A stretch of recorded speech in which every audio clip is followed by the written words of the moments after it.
Hey all, hope all is well. It's another video in the Road to Grandmaster series, and this one I'm going to go over my round 2 game from the Xtracon Open. Now, if you followed the round 1 video, you know that I won a relatively quick game against an untitled player, and I was hoping to keep that going in this one because, it's an open tournament and I have to string together some wins to get to the top players.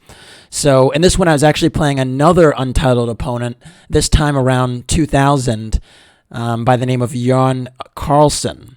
So I was hoping to kind of, put him under some pressure with black and win the game because I was such a heavy favorite. So anyways, my opponent opted for d4, and I played d5. And now bishop f4 came on the board, and we have a London system. And the London system is extremely trendy in the past 5 to 10 years. It's really a fantastic way to just get a position without having to know too much theory. The moves are fairly standard. You get your bishop outside the pawn chain. You try to control the e5 square decently. And I think it's actually a really, really good opening choice, particularly if you just want to get a game and not, have a theory battle. So, interesting choice.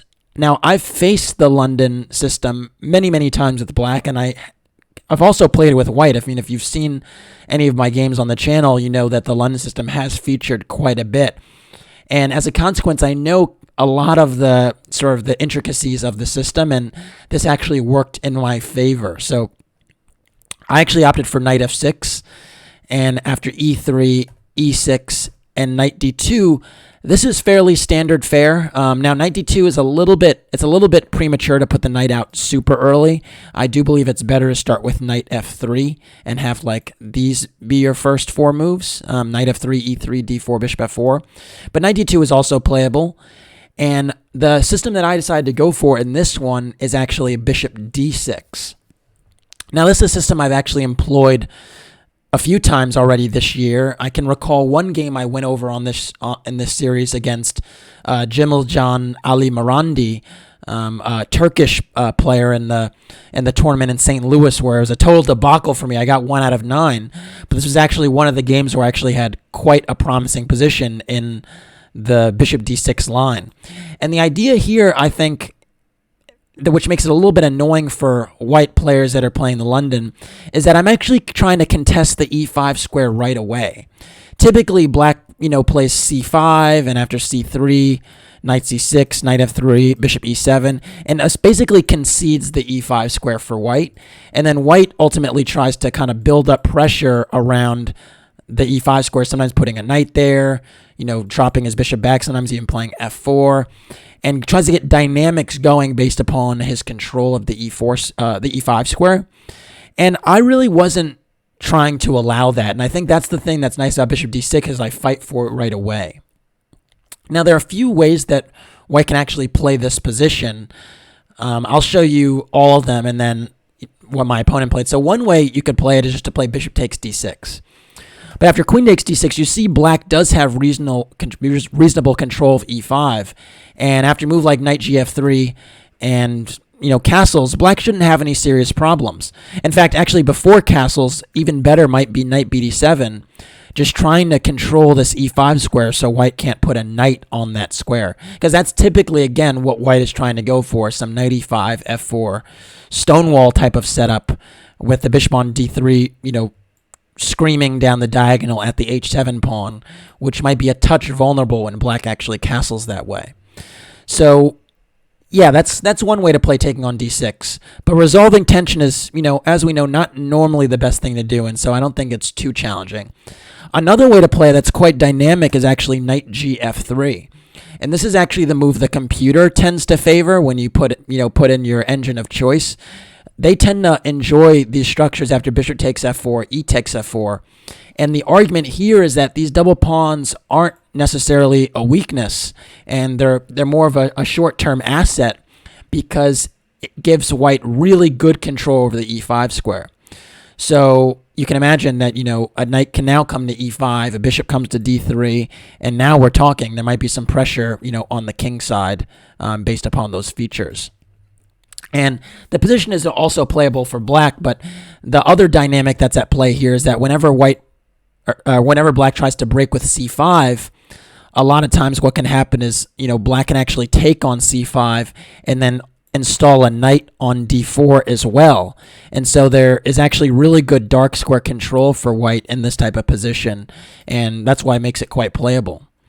Now, after knight f3, black isn't necessarily obliged to capture, but that's essentially the gist of the plan, just to sort of keep the control of e5, keep those dynamics alive. The last move that is played in this position is actually the most popular one, is actually bishop g3. But in my humble opinion, I don't consider this move to be the most challenging, because you're essentially losing a tempo that you could be used to develop your pieces. And basically, the idea here is that white actually welcomes an exchange on g3 so that the h-file is opened up in a scenario like this, where all of a sudden there's pressure on the h7 pawn, and maybe black doesn't want to, castle right away anymore because of that pressure. And sometimes even playing h6 doesn't help matters, because g4, g5 can serve as a lever for the, or basically the h6 pawn can be a hook for the g pawn to kind of nibble on and pry open the h-file. But in my estimation, black doesn't have to capture right away, and this is somewhat of a loss of tempo. And then if black can actually decide to capture when white is finally castled, and then it's not such a big deal. So in my opinion, bishop g3 isn't the most challenging, and although it is playable, and I have lost against bishop g3 as well, but I think I've lost against Jimmeljohn. He played bishop g3, but I also have had success against bishop g3. I can recall the game that actually secured me my first GM norm. I needed a win with black in the last round in 2018. And in fact, this very position came up on the board, and I won a game in less than 30 moves because white basically tried to attack on the h-file kind of in vain and kept his king in the center, and it proved that the attack didn't work out, and I wound up winning the game and securing my first GM norm. So it is kind of a risky proposition for white too, if they're just gonna try to not castle and attack on the h-file. In any case, after bishop g3, I just elected to castle, and the point is again that I'm not going to try and take on g3 right away. I'm just going to keep that tension, be a little bit patient. So now white went c3, which is kind of standard fare in the structures. If you're a London player, typically the first few moves are really autopilot. You try to get this triangle of pawns, you put a knight on f3, a bishop on d3, and then you kind of reevaluate and decide what you actually want to do. After c3, I went for c5, breaking, trying to break open the center, challenge his pawn chain. And after bishop d3 was played, I went for the move queen c7. And this setup is actually extremely unusual, but is actually what I used in my my game to get my first GM norm against Denis Shmelov in 2018. You can actually look that game up probably. It was played in June of 2018 in a tournament in Charlotte.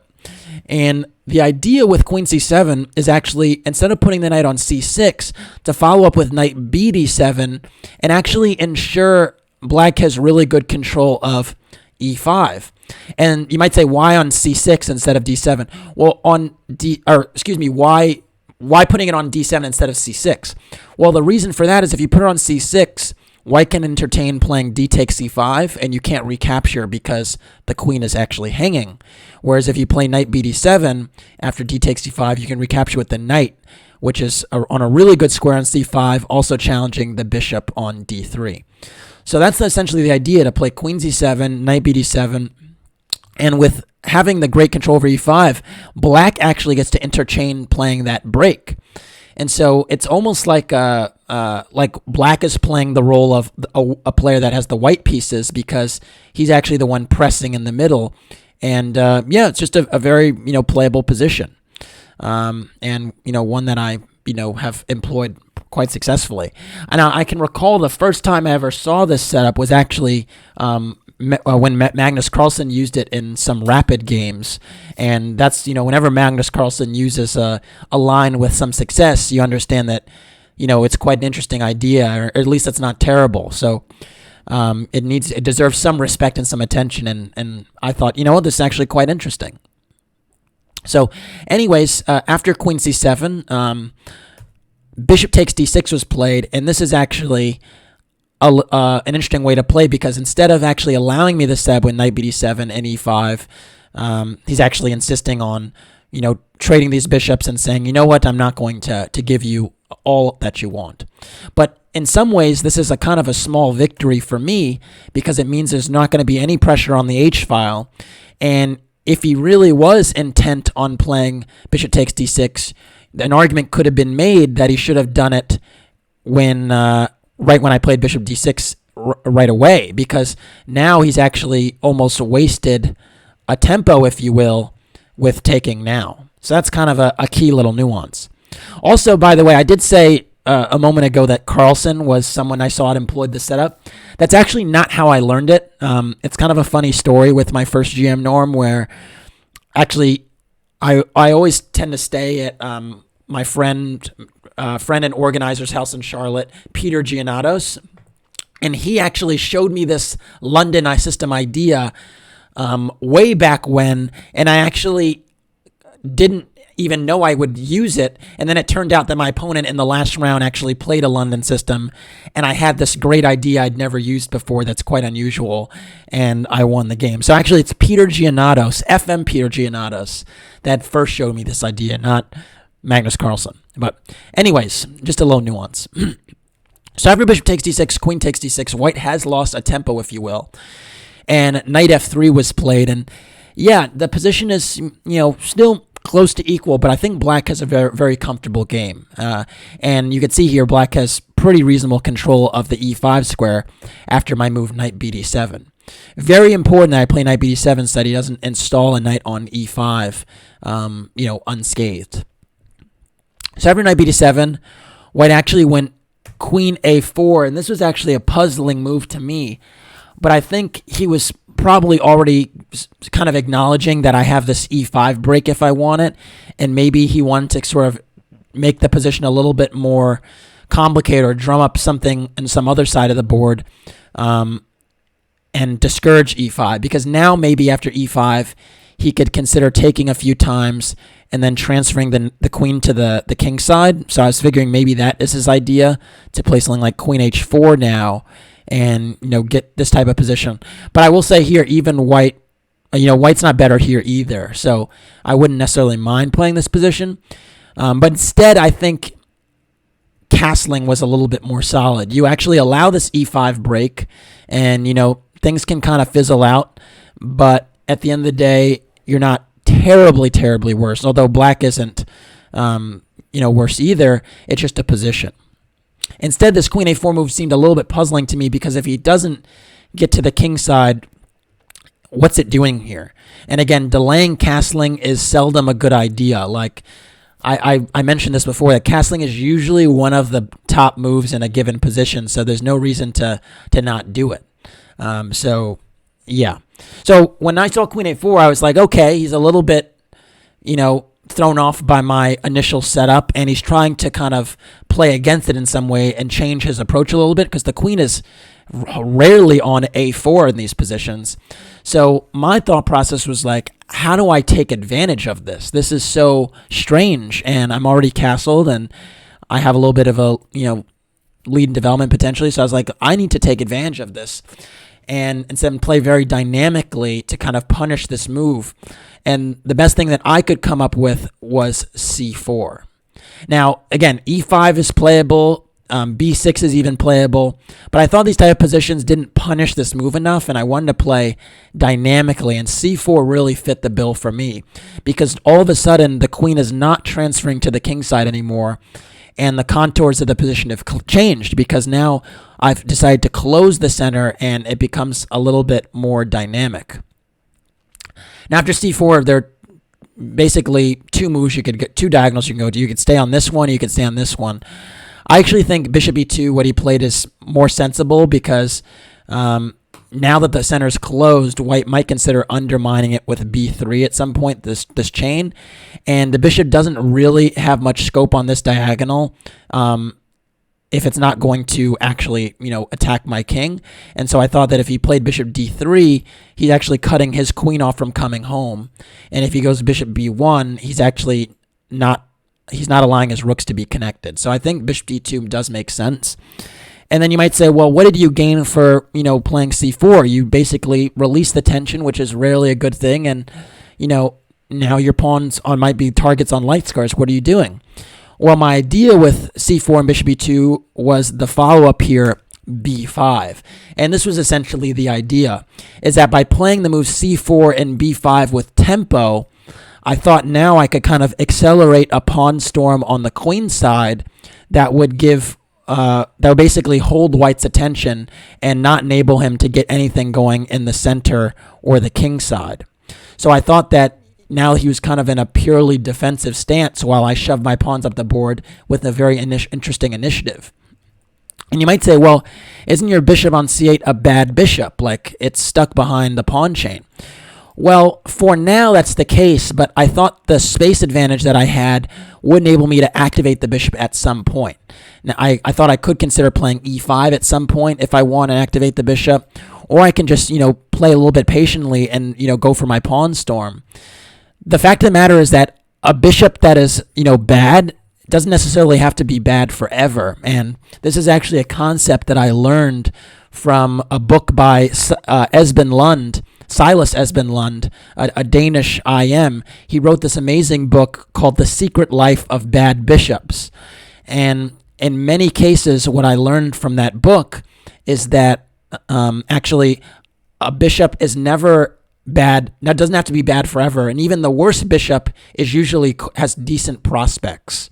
So it kind of, inspired me from the standpoint that once I had looked at that book, I realized that the light squared bishop is never as bad as it seems in queen's pawn openings. So this kind of like breathed new life into my understanding of these types of setups. Anyway, so after b5, White went for queen c2.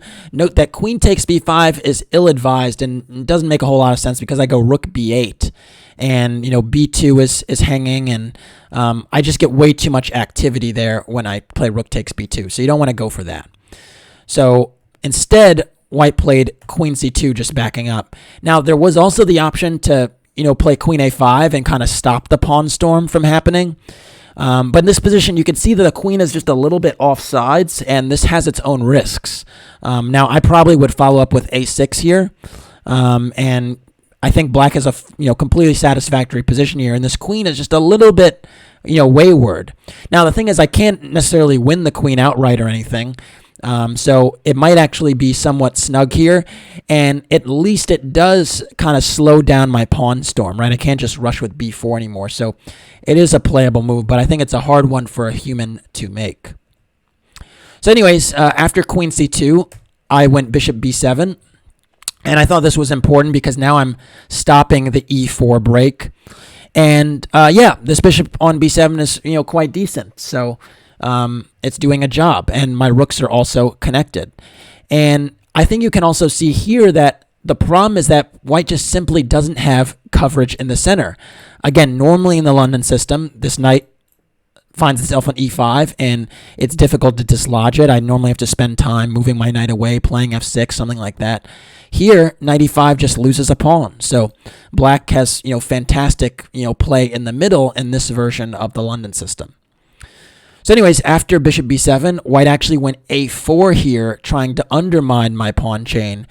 And I understand why this move was played because, you kind of fear if castling a5. And now a4 is not really something you can seriously consider because now I'd have b4 and, this pawn chain is just dominant. Look, I have this one long, beautiful pawn chain. That's amazing, and just gives, White a world of problems on the queen side because these pawns are split. So I understand why a4 is played, but it also delays castling, and I can't say this enough. Castling is usually one of the better moves in every position where it's possible. So after a4, I kind of had a choice. I could keep the center intact by playing the move, a6 and keeping the tension. I was not a huge fan of this because I thought White could castle and then maybe play rook a2 and double up and try to, liquidate on the a file. There's also the option of playing b takes a4, interestingly enough. And after rook takes a4, going a5. And the idea here is that if white castles, I can go bishop c6, rook a2, and a4 and clamp down on the b pawn. But I actually rejected this as well. One of the things I was not completely enthusiastic about was a maneuver like rook a1, queen c1, bishop d1, and then him essentially ganging up on my a pawn. Now, I don't believe he could actually win that pawn, but I did believe it gave him enough counterplay where I wasn't sure that I could kind of improve my position if I was tied down to defending the a pawn. So I thought this was not the most principled way. And so after a4, what I decided to do was play b4. And the concept here was to go forward and argue that the weakness that a4 created was actually the b4 square. So obviously right now I'm threatening to play b3 and seize even more space on the queen side. And then that would really be a massive pawn chain, a hugely strong pawn chain. And so I thought that, white probably needs to take on b4. And after c takes d4 and queen takes b4, which actually happened, I thought that the weakness of the b4 square would secure black an advantage, because now these pawns might be split, and I thought black has a bit of an edge here. Now, it turns out after b4, the best move is actually not to recapture. Instead, the best move is actually b3. But I think this is actually very, very difficult move to make over the board when you're not castled, because the center's, the queen side's actually going to open up now, and, it just seems a little bit awkward. So if I go c takes b3, queen takes b3, and b takes c3, note that, okay, my bishop looks like it's hanging, but it's actually not, because if queen takes b7, I could take on d2 with check. I've already recovered my piece. And I have massive counterplay now on the queen side with a move like rook b8 or queen b4. Just not very, very risky move to make, this queen takes b7. I think black is seriously better here. So instead, the only move to play this position is queen takes c3. And then I have the move rook fc8, which looks incredibly annoying. I'm challenging the c file first.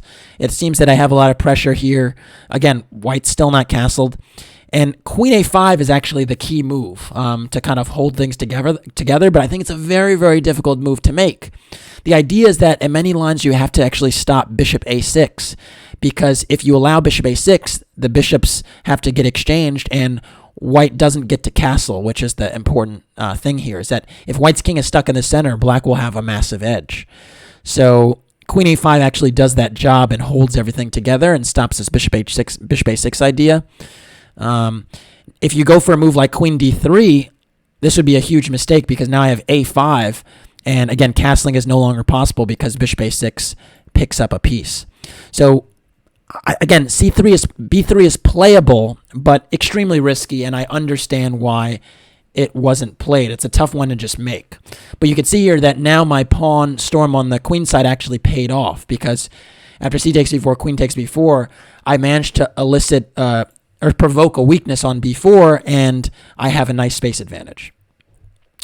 So now after queen takes b4, white played a5, and again, I understand why this move was played, because he didn't want the weakness on a5 to be fixed. If you castle here, I might consider playing a5 now, and now you can see the a4 pawn is fixed on a light square and will be a potential target in the endgame.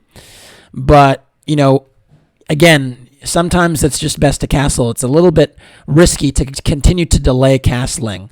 And also, even on a5, this pawn is still a little bit of a target because it's separated from the b2 pawn.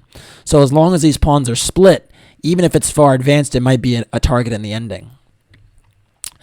Here after a5, I went rook a b8 now, with the idea to, train my eyes on this pawn on b2, and also as a bit of prophylaxis against a6, because I thought now if a6 is played, I can go bishop c6 or even bishop a8, and b2 is actually a target.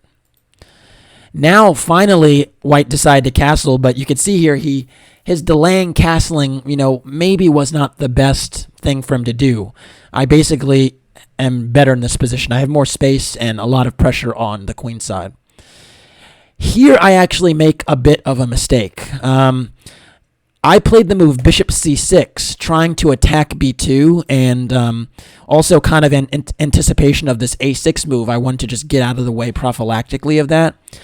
But this is actually a mistake, because it actually gives white the opportunity to liquidate the b pawn for the c pawn. And I realized as soon as I made this move that was a possibility, because now b3 is quite a legitimate idea. The issue is that even though I have 3 attackers on this square, my bishop is unguarded. So, c takes b3, queen takes c6, and I lose a piece. And that's a problem. So basically, it means that I'm forced to play c3, which on the face of it looks like a great move. Having a pass pawn so far advanced on the c3 square is great. But the question here is whether it gets to stay there or not. Is it actually going to be protected enough times? And the issue is that it appears that it can be, but with precise play, white can neutralize this pawn. So first, knight b1 looks like a very passive and ugly move to put it there, but you have to try and hold your knight and attack the pawn, so this makes sense. Note that if I take on b3, white will just take on c3. So I have to defend this one with knight e4, and now I'm defending it sufficiently. But now white has rook c1, and again, another attacker on this pawn. But now I actually have the move rook fc8, and I'm indirectly defending the pawn, because if knight takes c3 now, I actually have a move like bishop a8, and I essentially win a piece. So you can't actually do that. So you can't take the pawn because of this threat. But now, instead of knight takes c3, white has the move knight e1, and can bring another piece toward the pawn. Actually, not actually attack it, but attack my queen, which is an important defender of c3. And after knight e1, in order to stop knight d3, I'd have to play bishop b5 to discourage this knight d3 move. But now, after bishop takes to b5 and queen takes b5, white actually is rook a3. And the issue here is now b3 is defended for the time being, and white can entertain playing f3 next to kick my knight away and actually take the pawn on c3. Now, here, black is not worse or anything, and for sure, black has a ton of activity here, but at the end of the day, it's quite clear that just giving white this opportunity to try and, secure the c-pawn was not ideal. And obviously, finding all these moves is difficult, so who knows if he would have found them, but just not something I had to allow. So that's why bishop c6 was a mistake. Instead, the move would actually be bishop a6. This is actually the best move. And the point is I actually stopped the a pawn from advancing to a6, so it's kind of fixed on a5. And now b3 is a terrible move because you lose a piece because of bishop takes e2. So b3 is no longer possible. I'm able to, get my rooks going again on the c and b files, and, black's, still a lot better. Fortunately for me, after bishop c6, white actually went rook fb1, and this move just misses the mark because protecting the pawn on b2 does not mean you get to liberate it. And now after rook fb1, I went rook fc8 really quickly, and the problem is here, b3 is not a move you can even consider because after c3, the knight can't go to b1 anymore, and it has to go to f1, and, well, I'm definitely protecting this pawn enough times. I can throw in knight e4 again, and this pawn is a protected passer. It's going to be a huge strength for me. So rook fb1, unfortunately, was a missed opportunity for my opponent to essentially get some counterplay on my structure. So after rook fc8, white actually went bishop d1, and you could see he's pretty much overprotecting the b3 square, and I don't know if he's preparing b3 or not, but the issue here is that he's actually gone too passive. His rooks are kind of boxed in. The bishop is very passive there, and you can just see I'm the one that has all the space, and white doesn't even have an effective pawn break because, again, b3 will be met with c3.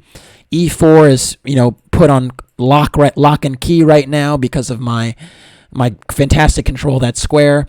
And I thought, really, I have this luxury of just being able to improve my position where white is really passive. And so this is, the beginning of kind of like the grind that I, really love to play, and the type of position that I excel in. So now I can just improve my position, and I start to do that by playing h6. Now h6 might seem like, well, what are you doing? What's the point of that? Don't you have something better? Well, I actually do have something better, but the point is that h6 is a nice little useful move. It gives my king an escape square. It covers the g5 square that might be an idea for a knight to jump into. I saw the queen and the knight on this battery, and I thought h6 just covers that, nicely.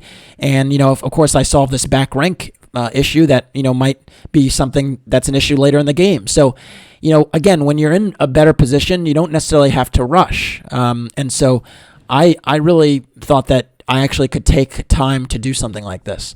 Now, one move I had considered, and it actually turns out to be the best move in the position, is actually the move knight e8.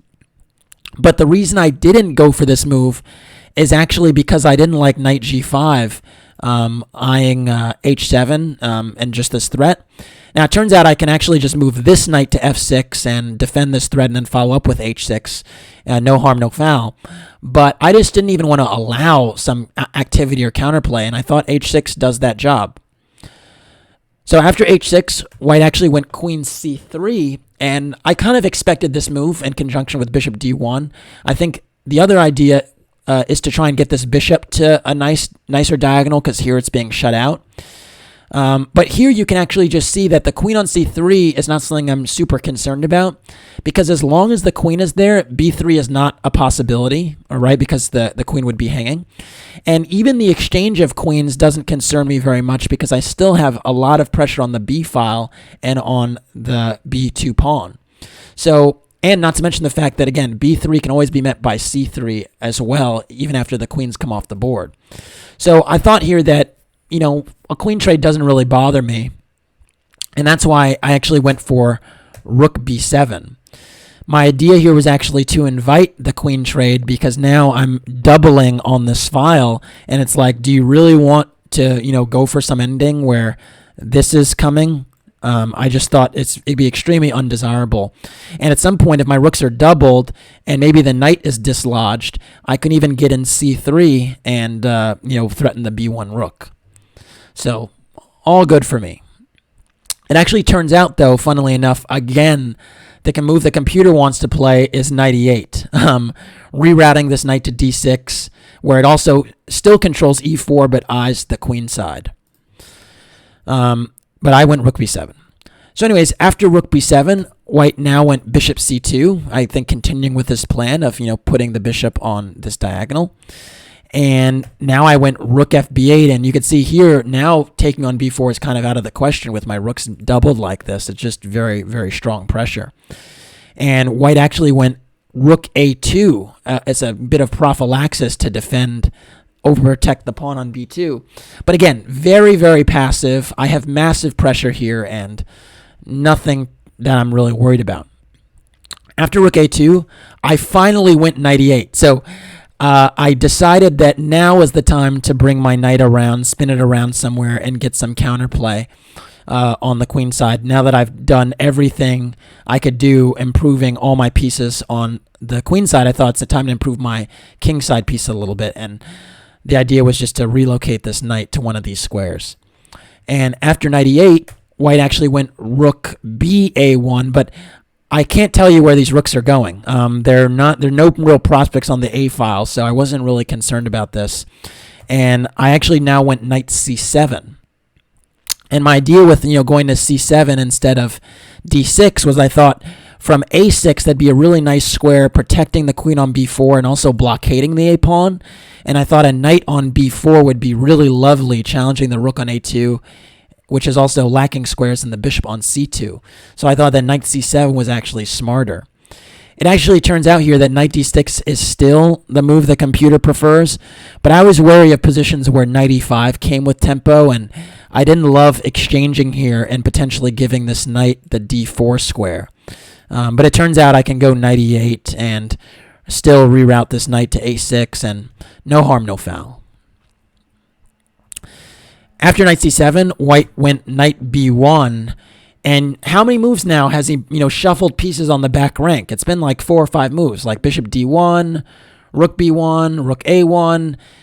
It just kind of shows how passive the position is for white.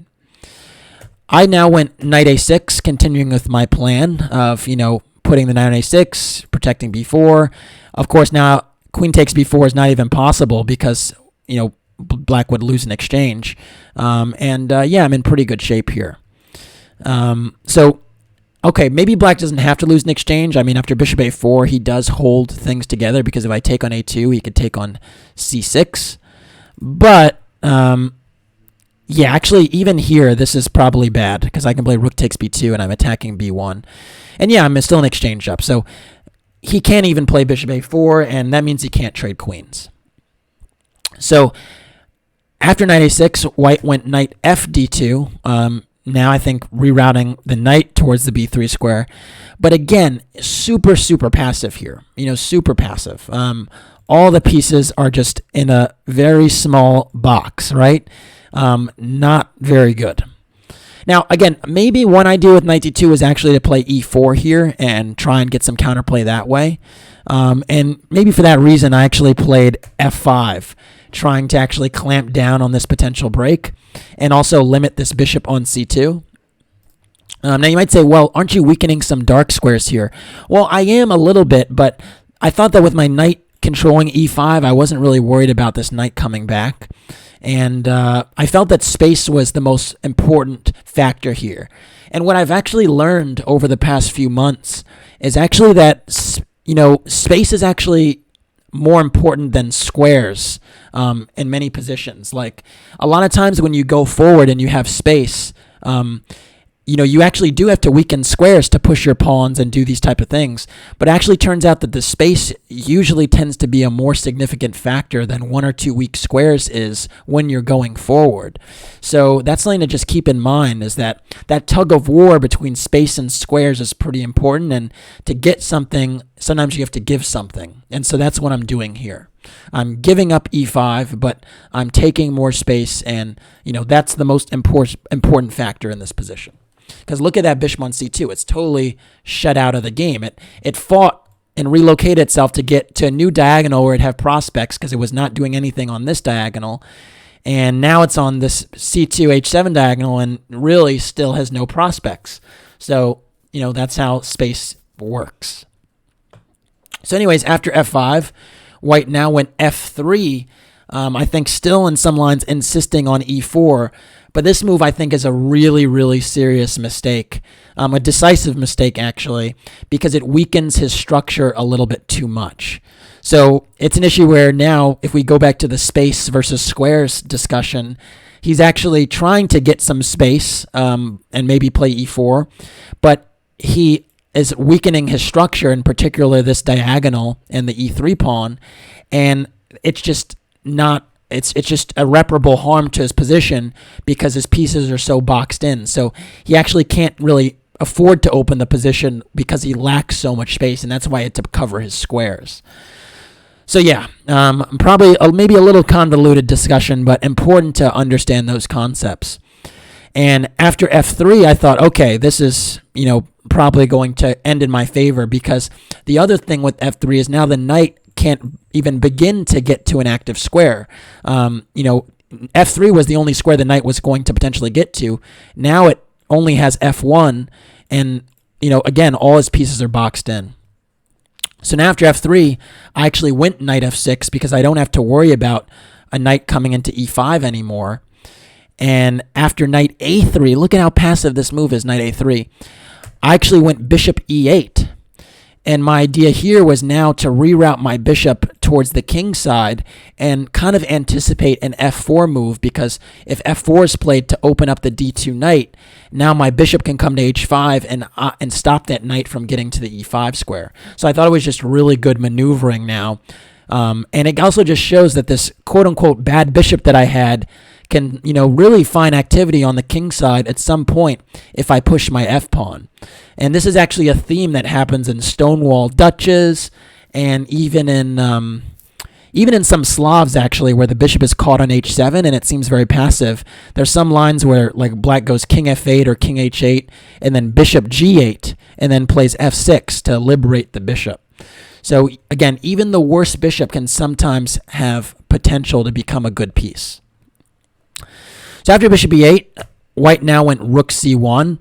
Again, he couldn't trade queens because of knight takes b4 and this fork on these pieces. And actually now, funnily enough, the rook is actually just trapped on a2, so he really can't take on a4, or on b4. So yeah, huge problems for white. So rook c1 at least untraps the rook on a2. And now I just went queen e7. And the point is now that I've kind of secured this b4 square, my knight would love to get there. From b4, it challenges the rook and forces it to move back so that b2 is undefended. And then I have an opportunity to maybe take on c2 and take on b2. So I thought queen e7 was a really decisive regrouping. Turns out the computer actually is a huge advocate of g5, taking even more space. And maybe g4 comes into play. And maybe I can even shift towards an attack on the king side. But I had my eyes kind of trained on the queen side at the moment. So after queen e7, white actually went knight b1. And again, look at these pieces. It's painful. It's really painful.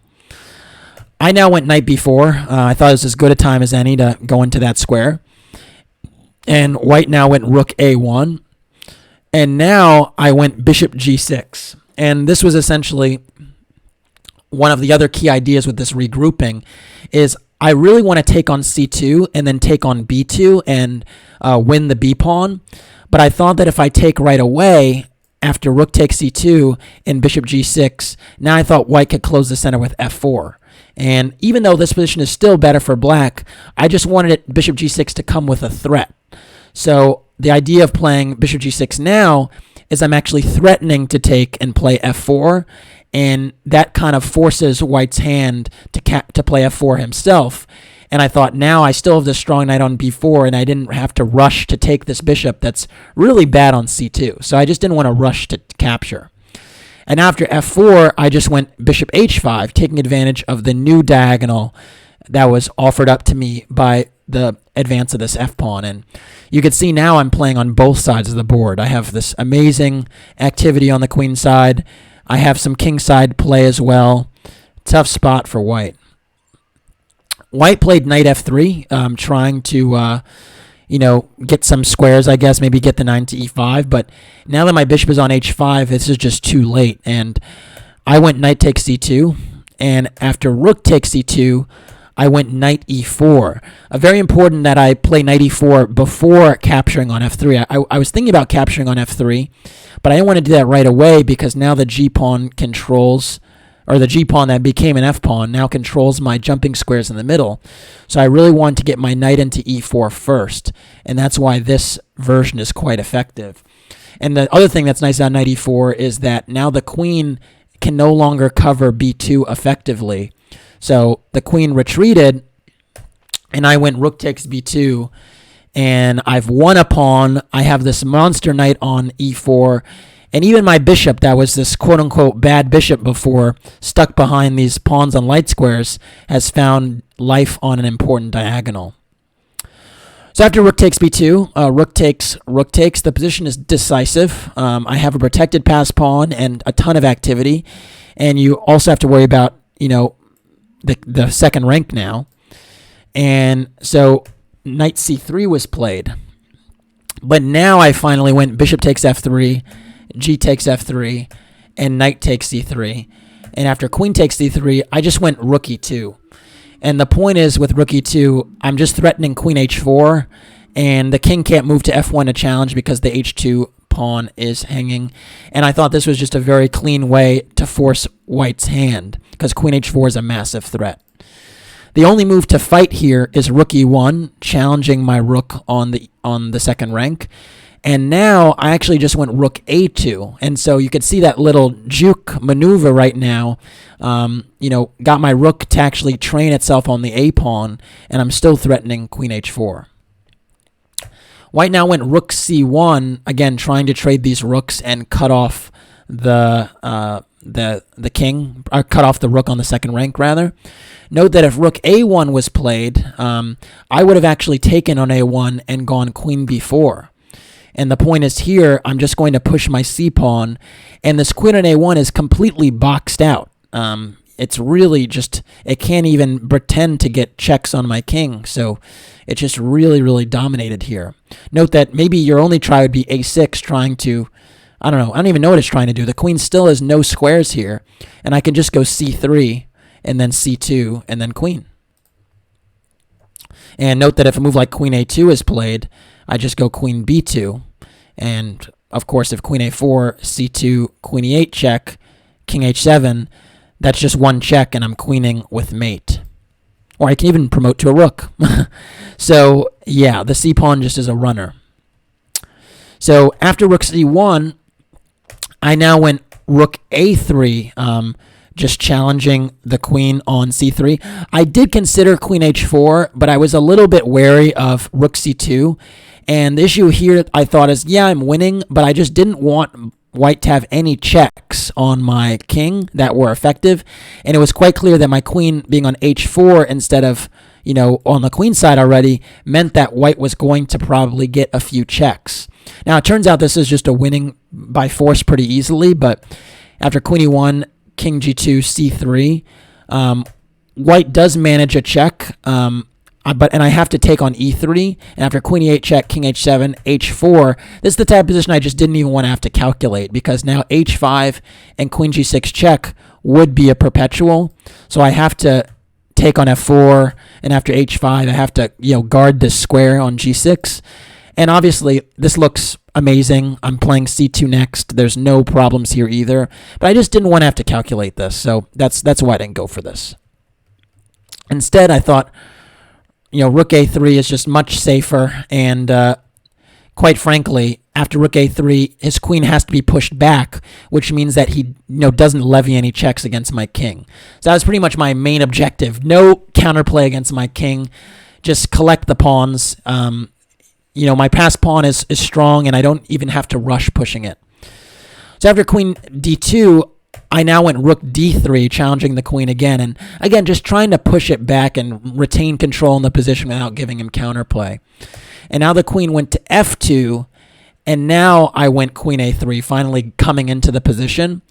And the reason this is attractive now is because the queen is nowhere near the e8 square.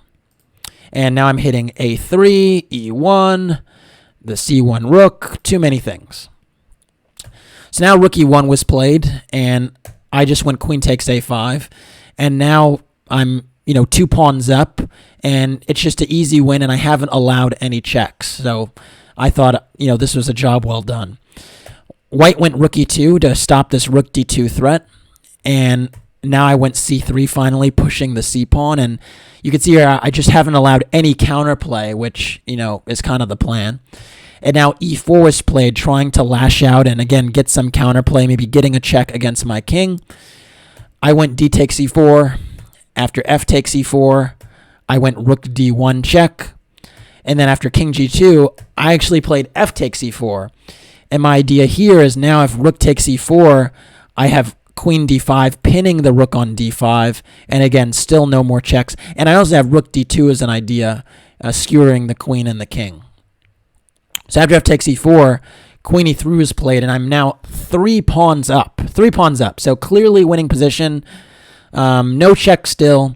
And now I went for queen f5. And with this move, my opponent finally resigned. The threat here is just queen g4 check. And you can see from the arrows, I'm threatening queen g1 mate. So if you go queen takes e4, queen g4 check, king f2. Well, actually, no. Now, after queen takes e4, I actually just trade and go for c2, and I queen. But if he does nothing, let's say if he makes a move like h4, I can check here, and if king f2, queen g1 is mate. So basically, he can't stop queen g4 check and queen g6. Those are both very valid checks that, encroach in the position, and he doesn't have time to take on c3 either, because if he takes queen takes c3, after queen g4 check, the e2 rook is also hanging. So if you try to block, I can just take this one. And then again, king f2, queen g1 is mate. Yeah, so I thought this was a pretty, clean game. I was happy with it. Obviously, I did allow this b3 potential break after he castled by playing bishop c6 instead of bishop a6. But besides that, I think the squeeze was in full effect, and I responded well to the London system. So quite a clean win, and I was pleased with it. So off to a good 2-0 start. All right, that's it for this one. Thanks for watching. Please like and or subscribe to the channel. And if you want to support the Road to Grandmaster journey, you could do so by making a donation through the PayPal link in the description below. Thanks again. Take care.